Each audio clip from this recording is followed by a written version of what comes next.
اعوذ باللہ من الشیطان الرجیم بسم اللہ الرحمن الرحیم. Today our topic is how to plan your negotiation. This is a very important topic, and especially when the negotiations are complex. For example, if we have the labor unions charter of demand, and as you are aware that when the union give their demand, they make this a full charter of demand which may have 15, 20, 25, 30 or more demands. So, and they ask whatever they wish, so without any reality and without any logic sometimes. So it's very important that before facing the labor union negotiation team, the management negotiation team should be well prepared, right? So when you are structured, when you are prepared, when your homework is complete, then you can better handle the negotiation process, right? Because when you negotiate, you management want to have a equitable, fair and balanced agreement concluded, right? Because the employees are the responsibility of the management. The management want to be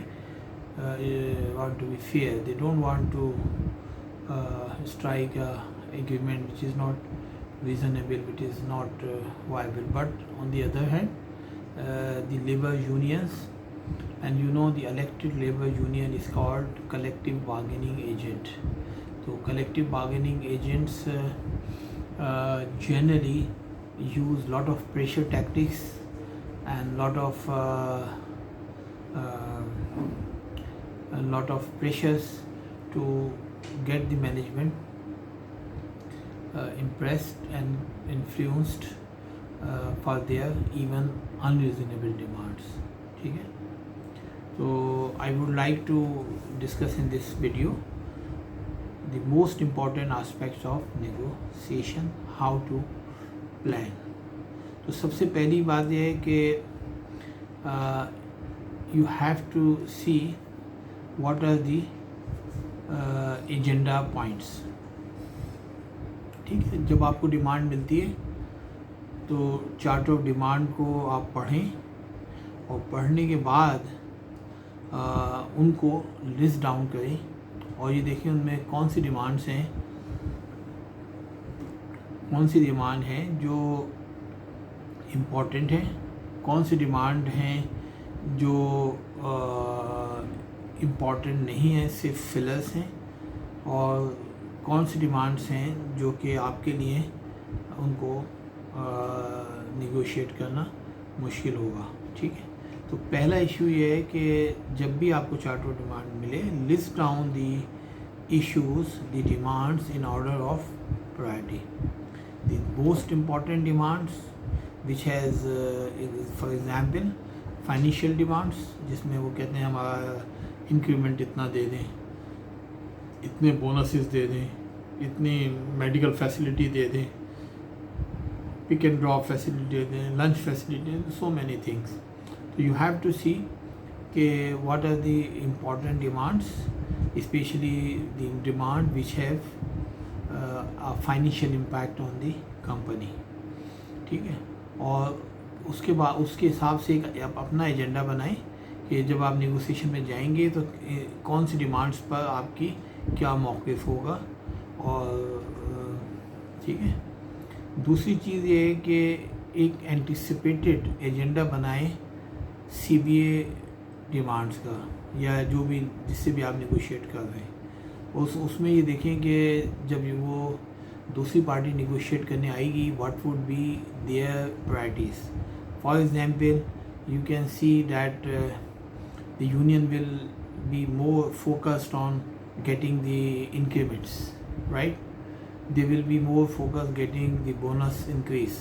They may be focused on, say, if they're the medical facilities and whatever. So you have to understand and anticipate that what would be their priorities and their agenda for the their priority agenda.